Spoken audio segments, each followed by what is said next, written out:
I've taken over, I guess I've graduated in John's eyes. Usually John's interviewing me, now I'm actually an interviewer.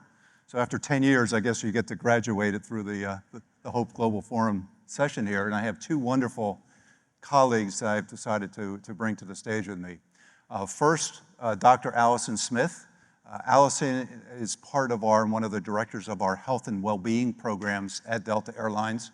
One of the, I think, and we'll talk a lot about this during our session, one of the true elements of value that we came out of COVID with. We always knew well-being was important, but never like when you went through the pandemic, especially as an airline when we lost all of our revenues and needed to rebuild everything from scratch. And Alyson's been one of the leaders in that regard. And I'm thrilled to have Michael with us, Michael Bush. He's the CEO of Great Places to Work. You may have heard of his organization. It's a research and analytics firm. They do their surveys for Fortune magazine every year. And all of the companies throughout corporate America are always trying to convince this guy that they should be up high on the list, because it's something not just as a badge of honor, but it's, again, something that validates the hard work, and it's good for employers to see what we can learn from each other, and we're going to have a conversation about that. And the topic we're going to be talking about today is trust, and how well-being feeds trust for a company, trust of its employees, but also trust of its customers. Because at Delta, our job is to take care of our people. And I've talked about this many times at this session over the years.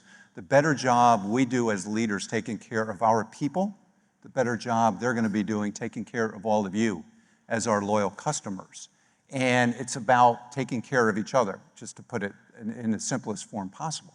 And that's where trust, in my opinion, gets created and gets built. So we're going to talk about some of the things that we do. Michael's going to share some of the things that he's seen in his research that we can all learn as customers, as employees, as employers, to do a better job in this very, very difficult environment that we all find ourselves in. So Michael, I'm going to start with you. As CEO of Great Places to Work, you get an inside glimpse of, you rate the top 100, but you see many more than 100 companies. Obviously, you just get the top 100, a really good snapshot view.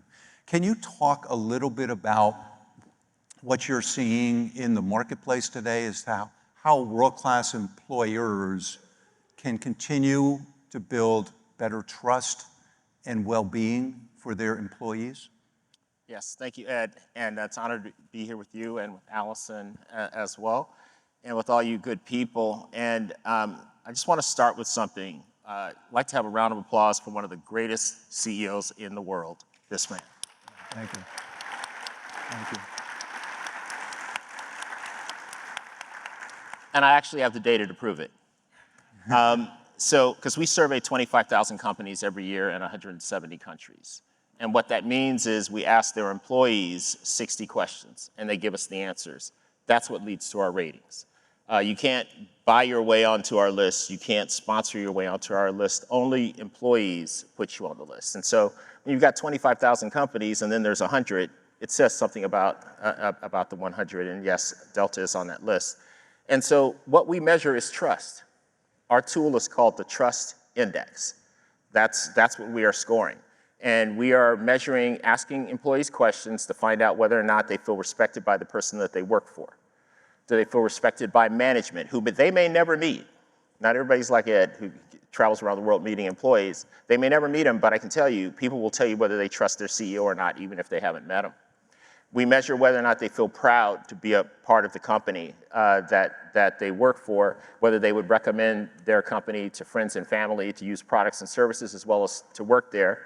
We measure whether or not they are on good teams, teams that they trust, where people feel like they're cared for by their teammates and they care for their teammates. That's really the secret weapon in great companies. And we measure whether or not employees feel like they are really needed at the company, a strong sense of belonging, and that they're included in things that are important in the company. And so, which is care, which is the secret weapon in a great company. And when it comes to well-being, great companies have figured out, in good times or bad, if an employee feels like they're a person and not an employee, that's a very different experience. A very different experience. And so we measure well-being in terms of whether or not the company, an employee feels, a person feels like the company cares about their mental health and the mental health of their family. Does the company care about their physical health and the physical health of their family? And does the company care about their financial health and the financial health of their family? That's well-being. That's how we score it. We ask questions to determine that. We look at the company's benefits. And every workplace is a great place to work for some, Ed. Mm-hmm. The key is to be a great place to work for all. Yeah. That's what differentiates our list. And it's harder to be a great place to work for everyone. It should be a great experience if you've been at the company 6 weeks or 16 years. Yeah. It doesn't matter. And so we measure to make sure that benefits are provided to everyone. Mm-hmm. Everybody has great executive benefits. Mm-hmm. Life's pretty good when you get to drink bubbly water or flat water, okay? Which is what executives get to do. The key is for employees who aren't having that experience, whether or not they are feeling cared for. And so COVID really changed the world in terms of employers who didn't feel like they had this responsibility had to assume it. Right. There were some great companies who were already doing it. And there are some companies who have stopped doing it now that COVID is in the rearview mirror. And there are other great companies who are even doing more and more of it. So that's well-being. Great leaders have figured it out. Great leaders who don't care about these things in great companies don't last long. Yeah. Whereas great leaders who can hit the numbers and care about these things, are valued and promoted within their companies. What are some of the trends or some of the advances that you see great companies doing to continue to drive that trust and get closer to people, and whether you're a large company like Delta with 100,000 employees worldwide or even smaller, mid-sized companies? Great companies are looking beyond the person who comes to work for them and thinking about however they define family. Mm-hmm. So great companies know that the people around the person who works for them have a lot to do with their well-being. Mm-hmm. And great companies not only care about the well-being when the person's at work, they care about the well-being when the person's outside of work. So great companies will know that in some families, pets are loved as much as children. Sometimes more. Sometimes more, And if you how can that be true? That just means you haven't had a pet, okay? Because when you have a pet, I spend more money on my pet than my kids. Yeah. But great companies understand that, and therefore they have benefits, for example. To take care of a person's pets. So it's really the expansion of total rewards, not just for the person, but for what can we do to make things eligible, for the family? What can we do to help other members of the family become more financially literate? What can we do to help other members of the family get mental health benefits? Mm-hmm. And healthcare, companies have done that, but even some people are looking at doing more there. So I think it's really taking the responsibility of how to make it great for this person. Think about two things. Number one is their family, however they define it. And number two is the community that they live in. Yep. Because you can help an employee's well-being when the company does things for the city they live in, mm-hmm. does things in the community that they live in. It gives them a sense of hope, which is the real secret weapon in a person's life. So great companies are expanding the circle of care. That's awesome, and what a great segue for Alyson to bring you into this conversation. I'll tell a story before I let Alyson share her stories. So when COVID hit, obviously we were shocked.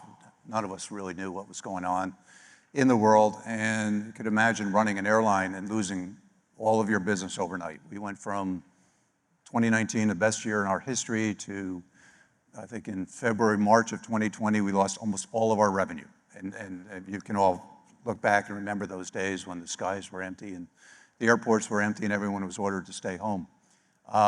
As a airline, we deal with medical matters, but we dealt with more from a customer standpoint. We didn't really deal with emergencies in the sky or in the airports. I never really felt that we needed a chief medical leader within the company itself. And boy, was I surprised when I looked around and it turned out I was the chief medical officer because there was no one else to be it, right? So I called the fellow who runs Mayo Clinic, who's a friend, and I said, I'm turning into having to make health and wellness decisions in the midst of a pandemic, and I'm the least qualified person to be doing that. I need help, and Mayo was wonderful, and they gave us Dr. Henry Ting to work with, and Henry's now on staff at Delta. He's our chief of health and wellness, senior vice president, and helped us get through the difficult challenges, whether it's on the vaccination side, whether it's on testing, whether it's on how do you continue to keep people feeling safe and cared for in the skies when you have a pandemic rolling at the same time. But as we worked through the pandemic, got out the other side, it gave us a different, as you said, Michael, view to step back and look at the well-being of the people, our people entirely. We always did a good job of thinking about their financial security. I think we did a very good job thinking about their health benefits from that standpoint. But there's so much more to that. The societal well-being of our people, the emotional well-being of our people, the financial security that our people had. Because if our people don't have that, they can't bring their whole self to work to take great care of our customers. And we want our people to feel cared for and supported, and we have their back in ways, many, many more ways than traditional companies think about it. And so we said we needed a Dr. Alyson Smith to come work for us at Delta, and we were able to recruit Alyson a few years ago and join our team. And Alyson's in charge of many things within Delta, within health and wellness, but one of the things specifically, emotional well-being and how our people deal with stress of a challenging job in a challenging world. So Alyson, I'll turn it to you at this point. Yeah, thanks, Ed. Yeah, you know what, this journey to having a whole division focused on health and wellness at Delta has really been, I think, pivotal for me in my career specifically, but I think for just the point that Ed just alluded to, this was a company, and I've only been part of it for 3 years, but my understanding is that wellness has always been at the front and center and a focus of the company. But in the midst of a pandemic, as Ed was just sharing, when it was financial strain on the company and a lot of insecurity, to then take that foresight and double down on that investment into health and wellness, to say this is something we are going to focus on, we're going to build structure around, we're going to hire people to just dedicate time and effort into health and wellness. I think that probably was looked at as a pretty risky investment, truly, during such unprecedented times when the financial strain was so great. But it took a leader like Ed, and it took a team really focused on the thing that mattered the most, which was our dedication to our people. And Ed, this is your story, but to look during the pandemic and say, what are we going to focus on? How are we going to help? And the one thing I think I heard from you was that you were going to focus on our people and care for our people in that moment. And that was our customers, but it was our employees. And to be able to do that, we brought in this team focused on health and wellness.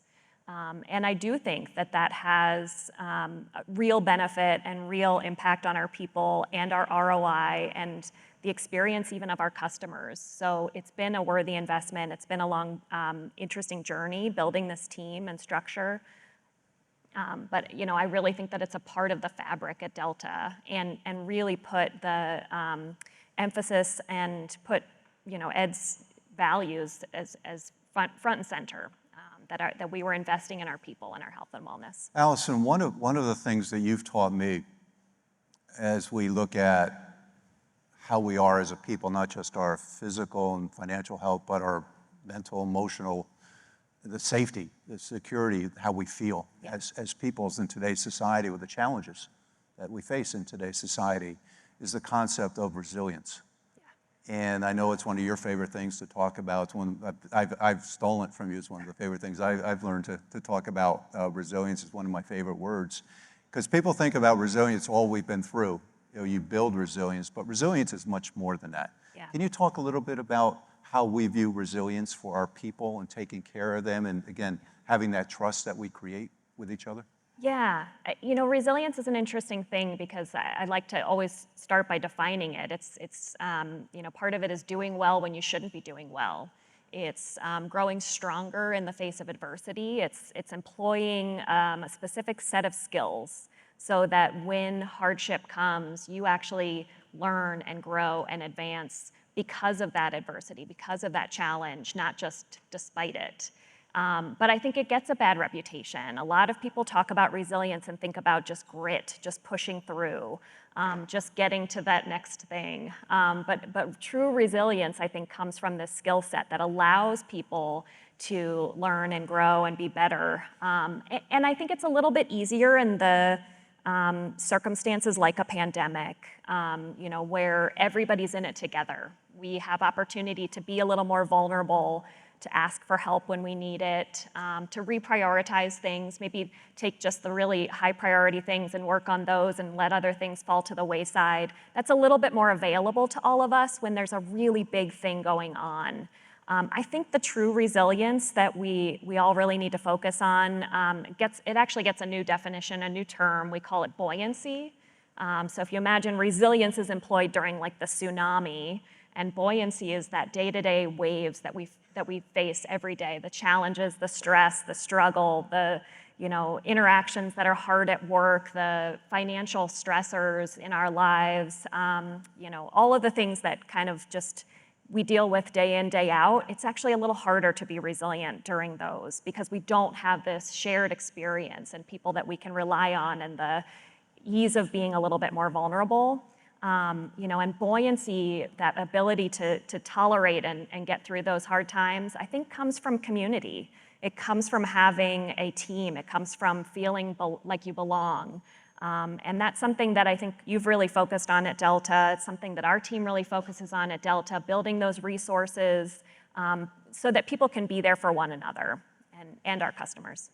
Michael, one of the things you shared that you saw companies in the past doing, looking at the benefit structure that employers would have to take care of their employees, and a lot of different differences, I'm sure, in that. But one of the things that we've done, and I'd like to get your feedback on this, is that in the past, we had emotional well-being. People could see a counselor, could go to a mental health professional if they were having some type of specific issue. People wouldn't do it. Yeah. And so we said, no, we're going to bring that in-house. And we've got a leader in the field to come work with us, and that's allowed us to bring that benefit to life. Could you speak a little bit about how you see companies continuing to embrace wellness in the overall workplace as a whether it's a competitive advantage to get the best talent, or is this just to make sure they're doing a great job serving their customers? So a couple things come to mind. One of them is a lot of companies, not enough, but a lot of companies during the pandemic hired, a Dr. Ting or a Dr. Smith, Dr. Alyson Smith. In many of those companies, those people are gone. Pandemic cleared, and they're like, I don't think we need a Dr. Smith here. Okay, so they're packaged out. She's still here. Yeah. Okay, that says something about your value. She's on stage. Oh, yeah, she's actually still here. She's on stage. She's on stage. She's taking my role. Yeah, and we were talking backstage, and Alyson said, I really don't love public speaking. You're a very good public speaker, by the way. I appreciate that. So, Thank you. but you also said when you're talking about what you care about, so that's one thing. That some people, it's in the rearview mirror now. It's something that can be cut. Yep. Some great companies are continuing and doubling down. The other thing is you have to meet people where they are. So you have to have things that, when there's an EAP program, once a person reaches, they're having to wrestle with a secret. I'm a little ashamed. There's a huge fear wall to get over. And by the way, it must not be that important to the company because it's sitting out here. Right. I'm not putting EAP programs down. They've been very important, but it's different when you bring it inside. Yeah. Because all the other things that are important are inside. Yeah. So it means something. It means that from the top all the way down, the company's making an investment. And we talk about being a great place to work. Part of being a great place to work is you got to make money, Ed.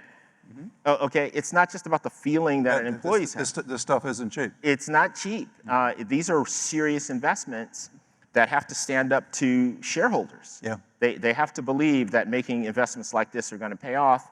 Many are skeptical, but when you're performing like you're performing, running the most profitable airline in the world, it gives you, yeah, oh, okay.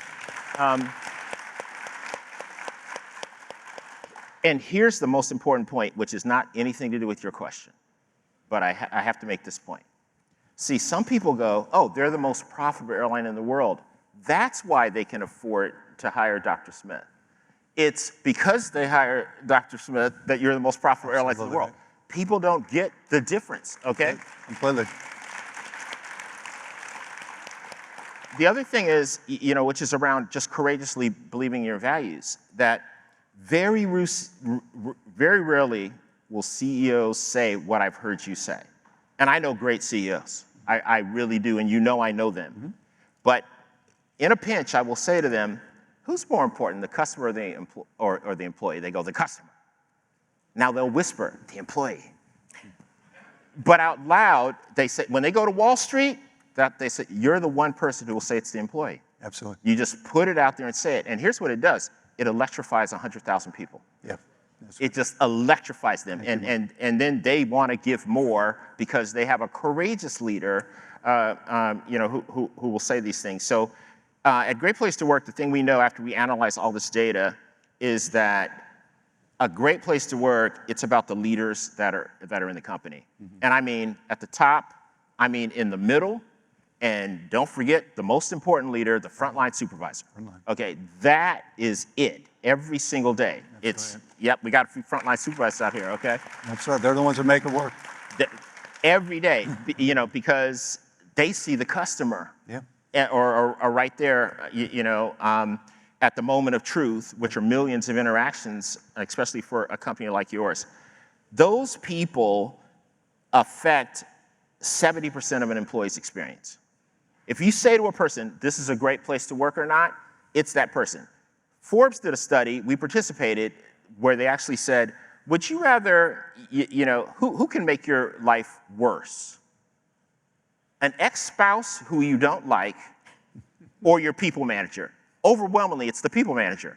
They would rather be along with an ex-spouse. This might be a touchy subject, okay, but it makes a heck of a point on how important people managers are in a person's life. And so because that person, if they're respectful, if they listen, if they speak in a respectful way, if they involve, engage, make decisions that affect your work along with you, if that person does that, the employee goes, I trust this place. Mm-hmm. And they say, I want to be here a long time. We ask them. Yep. At the right time in the survey, we ask them, do you want to be here a long time? Kind of out of nowhere. Mm-hmm. They pause on that. We see it. And then they answer because they're thinking about, are they going to commit their future to this place? That's how powerful a leader is. And then when you're having that high trust experience, you're more collaborative. You're more innovative. You adapt to change. You have a culture, a workplace that's full of belonging and inclusivity. And then you have higher EBITDA, higher free cash flow, higher market share, higher profitability, higher revenue growth. All those things that matter. But that's the equation. From left to right. And so great companies don't get involved in a trend. Like return to office became a trend. They loved it, now they don't. Yeah. Okay? Great companies, if they didn't love it, they didn't love it during COVID. Yeah. They did it because they had to. Right. But they actually believed in people being together. Yeah. And so making that statement. And so and these are things that when leaders flip-flop, trust goes down. Yeah, exactly. Trust goes down. A leader who flip-flops, that person goes home and updates their LinkedIn profile. Yeah. Oh, okay, that's what happens. It's good for LinkedIn. Okay, but it's not good for the company. And for all the people leaders out here with me, I'm a people leader. We're people leaders. Everything you do, everything you say, everything you write, everything you don't write, your tone of voice, you're either building trust or eroding it or rebuilding it. This is every single day. People are watching us as a people leader all the time. And so we want to make sure that we don't be like, hey, Billy, hey, Joe, what's up, Bob? Okay, Billy and Joe are like, how come I don't get a what's up, Bob? Yeah. Okay, leaders have to be consistent. Yep.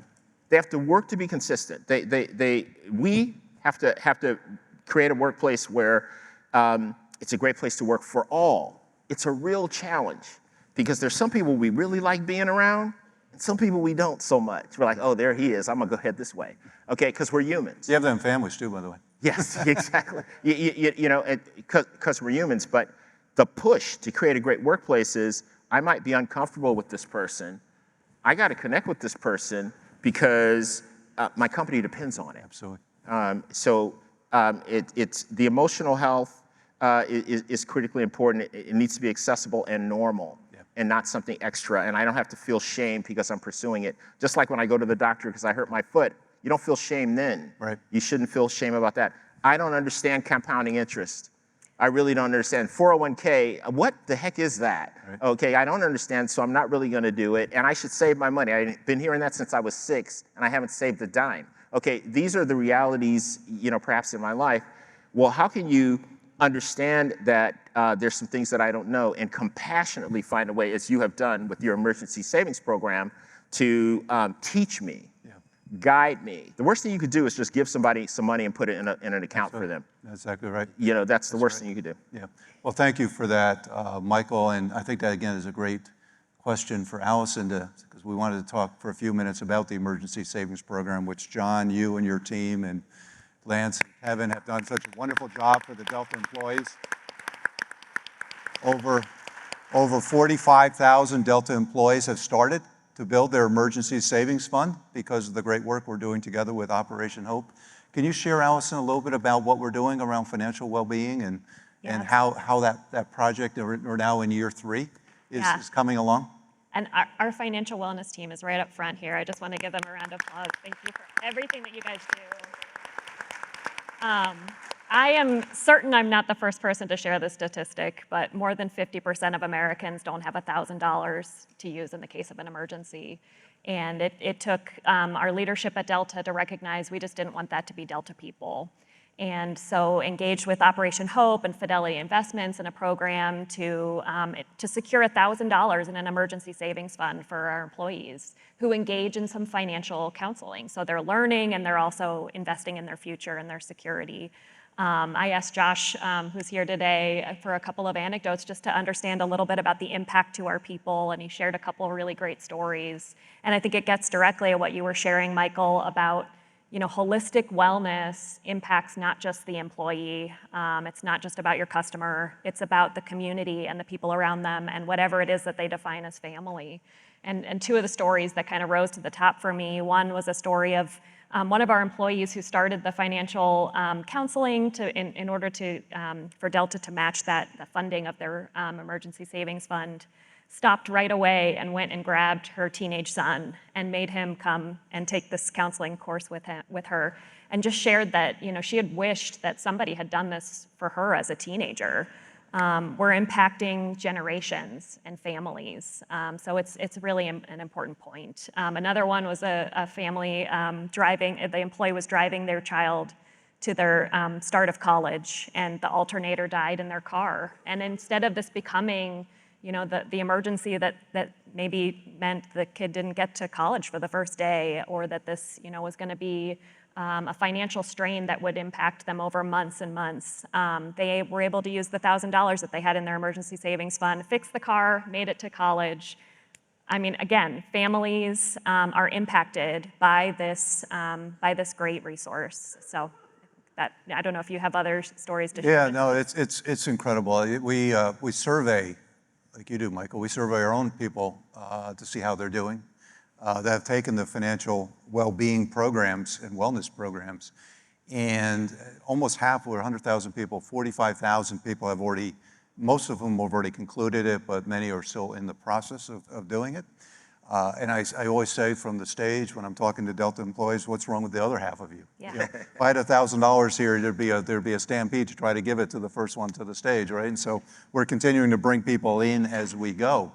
But the thing I'm most impressed with is the scores after, is that people are leaving that money for that rainy day. They're not saying, okay, it's $1,000, let me put it into my pocket now before I, and get back to the way things used to be. And continuing to And contribute they're to the investing fund. alongside us, Yeah. and they're continuing to grow that savings. I think over 75% of the people that have been through the program have now increased their savings or adding to that well-being. The sense of confidence they have around financial security has increased. Over 70% of the people saying they feel tangibly better about their financial security. Overwhelming improvements in their credit scores and their confidence to go out into the world and be able to plan for the future. All of which comes back to what your role is pretty much on the emotional well-being and stress. We know one of the top stressors that exists for people in the world is money. Yeah. And by the way, it doesn't matter if you make a lot of money or a little money, the problems are just bigger on the other side sometimes, right? So I think this well-being and this wellness brings people out. They understand the care that Delta is taking care of them. We have so many of our customers that are aware of what we're doing, that thank us for taking care of the people that take care of them. This is a full circle moment, and Operation Hope and everyone here from Operation Hope, I want to give a big thank you to for continuing to support us in doing that. So we have a few minutes. I like to wrap it up with a topic that both of you have I'm sure, a lot of experience in. With the world as society as divisive as it feels, and got through a tough election season, it still feels somewhat we're in a divided place. That stress is causing people to worry and angst and anxiety, no matter which side of the ledger you fall on. There's challenges out there in the world. And can you talk a little bit about stress and burnout and some of the things you see companies doing, Michael, Alyson, some of the things that you're implementing to help our own people in that regard? Yeah, sure. I think when it comes to stress and burnout, I just read a Harvard Business Review article a few months back about emotional health in the workplace. And they had surveyed employees and found that in order to help their mental health, employees identified 78% of employees said that a safe, sustainable culture at work would improve their mental health. And that was ranked over things like mental health treatment access, which is a big pivot from during the pandemic when we were in this moment of crisis, and access to care was such a crucial piece. And I'm really proud. I think we solved a lot of that access to mental health during the pandemic. We partnered with the right partners. We made some big changes that weren't easy, but we actually really expanded access to mental health care. So I'm glad that that's a little bit more stable, and it feels like we're in a good place there. But this safe, sustainable culture at work, that sounds like a hard thing to achieve if it's not already there. But I would actually posit that there's probably 2 or 3 things that you can do to build a safe, healthy, sustainable culture at work. One of them is psychological safety. So it's just got to be a part of your every single day. Psychological safety is that ability for people to take risk, which helps your business. It's that ability for people to pose a differing opinion or raise their hand and say, I'm not doing okay today, without feeling like they might get judged or punished in some way, or maybe not get that next promotion, or that you'll maybe consider them less than. So psychological safety has to be a part of our teams to have a safe, healthy culture at work. Additionally, I think it comes from a sense of belonging. So however you can do that, a sense of belonging may not be inherent to just having a big team or coming into work every single day. You may put on your suit and feel like an imposter every single day. You may put on your suit and say, I belong here, this is where I am supposed to be. But that's not true for everybody. So you can build that sense of belonging through things like business resource groups. At Delta, we've built out peer support groups for shared experiences, maybe the loss of a loved one or a cancer journey. Being able to connect with people who've been through something hard is really powerful. So belonging is really critical. And I think the last one is a sense of control. And you just mentioned, control is tough, and a lot of us don't have it in our lives outside of work. Because of political changes, because of financial strains, because of whatever it is. If we can give that to people at work, that's an incredible gift, that sense of control. So I think it's really psychological safety, belonging, and control are pieces that contribute to that safe, healthy, sustainable culture at work. And that helps people to mitigate burnout. That helps people to rise and sustain and continue to do the work, the hard work that they're doing. Even when they shouldn't be okay sometimes. Yeah. That's great. Michael? Yeah, Ed, I was in New York last week, and I was a block away from the CEO who got tragically shot. Mm-hmm. And so a lot of activity. Now, so that happened. My phone lit up from people knowing I'm in New York. Mike, are you okay? That kind of a thing, which made me feel good. The other thing is, immediately on my phone, it said, alert, shooter, armed, dangerous, running to Central Park. I was right at Central Park, wearing a beanie, okay? Now, Ed, because of my life's experience, guess what? I had my black beanie on from Delta Airlines. It had a 50 on the front. I took it off, man. Okay. Okay, so what I'm here to say is, we all have different experiences that make us, my head's gonna be cold. It was 29 degrees. I can understand. But they weren't pinning me to the ground, over something I didn't do. Here's the other thing. I grew up in Oakland. So I will tell you that at the thing I went to, the CEO event, everybody was, for me, it's not like I'm desensitized, but my life's experience has been such, I'm kind of desensitized. So I'm making that point. We're all different, okay? The other thing is, if anybody thinks everybody's okay with the election, if you're going to work thinking that, keep drinking, okay? That is not the case. Right. This thing is boiling. Yeah. This thing is boiling. And so for me to be psychologically safe, I have to be able to be myself. And I want to know that I'm around real people who are feeling these things too. Right. Okay? And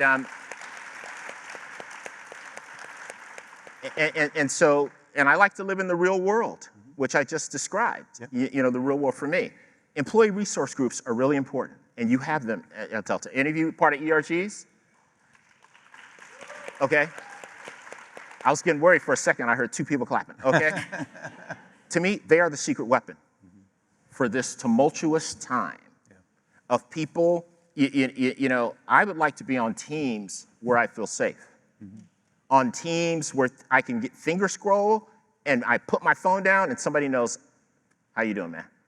Because that's what's happening now. I'm finger scrolling and I got to put my phone down, to take care of my mental health. And I know I'm around people and I don't want to pretend everything's okay because it's not. And I don't want to pretend that 2025, everything's going to be okay and it's just an election and so on.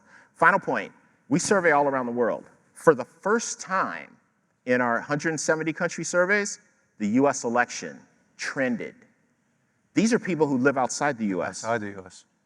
Who are talking about the US election. Sure. And they're in Argentina, some challenging places, the highest inflation in the world. But outcome of the US election, worried about it. That just tells you that the world is complicated, yet we're all connected, and we want to build cultures where people can be themselves, and let's stay in the real world. Absolutely. That's the best thing we can do. Well, Alyson, Michael, thank you. Hopefully you all got a lot of great feedback and input and pointers. We're just going to sink off into the sunset here. You guys are very appropriate. You were paying attention, and I love it. Let me contextualize something for you about Ed Bastian. I get this text message 4 days ago from a very conservative, I'm gonna bring a Caucasian businessman from Birmingham, Alabama, who's here. I probably shouldn't say his name, Rick Swagler. And Rick retired from a major bank in Alabama. He sends me this note, which he's so proud of. Y'all will never make me hate Atlanta. This is a text from somebody that he sends me. He's so proud of this. Y'all will never make me hate Atlanta. Tonight, I'm at a Delta Airlines employee holiday gala, and I'm almost certain Delta is the blackest major corporation in the world. And I love it. This was just random on Twitter, and this tickled Rick Swagler so much because he knows how hard leadership is. He knows that it's impossible to make everybody happy. Leadership's tough, just like you were saying. Ambassador Young is sitting there. He told me, you've expanded the routes to Africa. Not because it's just the right thing to do, it's profitable. But it takes courage to do that. You named your headquarters building, the Andrew Young Building at Delta Airlines.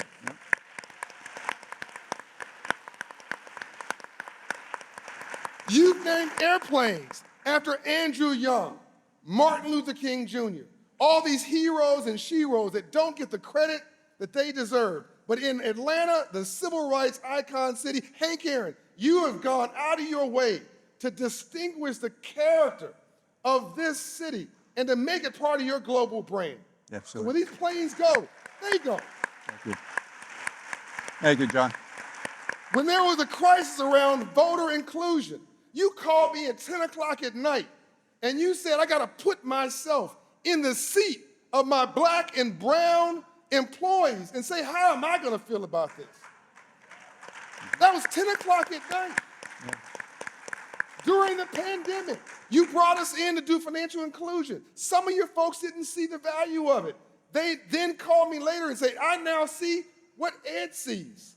And as a result of that, you didn't have to lay off one employee. They voluntarily furloughed themselves. And when you came back, they came back. You're now the biggest, most profitable airline in the world.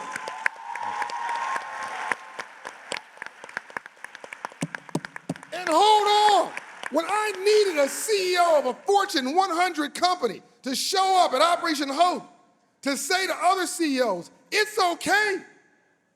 The first one to show up 8+ years ago and has told me I'm on every schedule. I want to be the first CEO on your schedule every year. The first one never makes a big deal about himself. The first one to do it is Ed Bastian. Do me a favor, give this man some love. Thank you. Another go.